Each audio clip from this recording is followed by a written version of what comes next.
One of the questions that will often come up from parents, or that should come up from parents, is what are the benefits of sending your child to Montessori? The way they usually put it is, will it prepare them to survive in the real world? Now, my favorite answer is no. No, it's not going to prepare them to survive in public school. Will they actually be able to survive? The odds are yes, they'll do fine. But is it designed to prepare them for it? No, because if you were designed to prepare them for it, you'd have them in public school. It would literally be a recreation of the very thing they're going to go into. Is it designed to teach them to live in the real world? Well, what's the real world?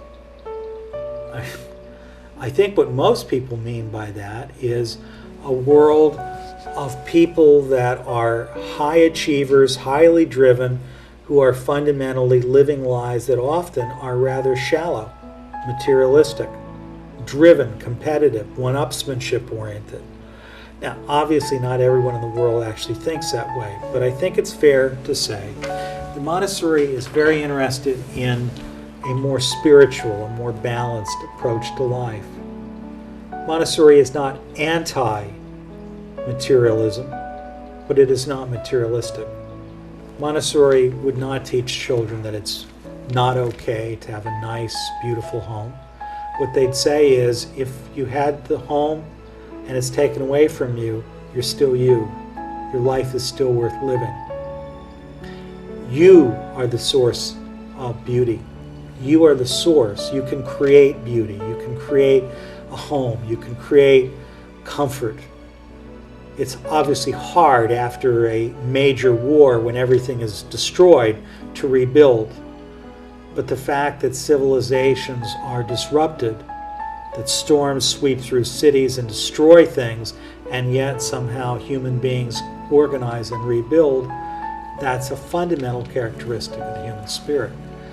Are we oriented to preparing children to live the same life that a typical prep school lives? No. What we're actually doing is not preparing children for anything other than university and life.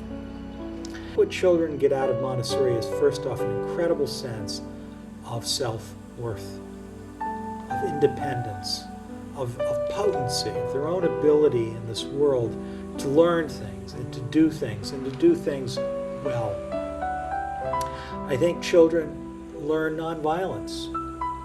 They become much more spiritually alive in the highest sense of what that means. We are trying to create a condition that gives children a sense of joy, a sense of celebration, a sense of something bigger than them, a sense of awe and wonder that is not meant to make human beings feel small, to humiliate them, to tell them they're worthless, they're powerless, but rather to say, you belong on this earth.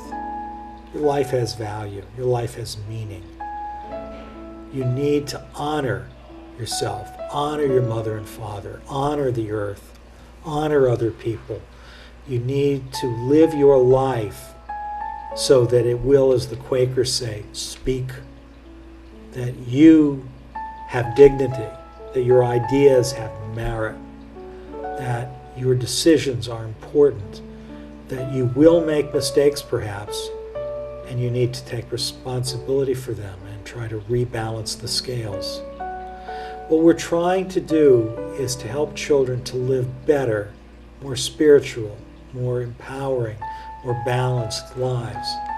We're trying to teach children how to live in community, to resolve conflicts peacefully, to support one another emotionally, spiritually, to know how to build community, to be friends, to know how to love, to know how to lead, and to know how to be part of a team.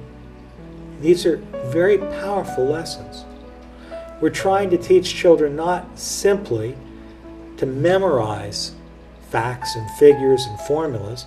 We're trying to teach children how to think and how to read and how to be thoughtful and how to figure out how to make abstract ideas or things they've never seen come alive, to make it real, to show them the connections among things. These are some of the skills that I believe children really get out of Montessori. And with this tends to be a good sense of humor and personality that is not, frankly, all that impressed with authority. They'll question authority. They'll ask embarrassing questions sometimes, to the point where back in the 20s there was an old saying, it takes a brave woman to raise a Montessori child because they think and speak for themselves. So I'll close by suggesting that it's true today.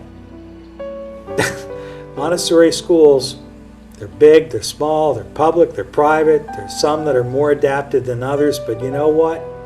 One of the things we have in common is we tend to raise kids that are like that. Because even though it can get better than what some of these schools do, even though the outcomes can lead to much more enthusiastic and confident support from parents and higher levels of success and higher levels of children normalizing and behaving the way we ideally want to see them behave, the truth is that most Montessori schools raise these incredibly bright, sassy kids who think for themselves, who have such self-confidence, and who will ask all the embarrassing questions.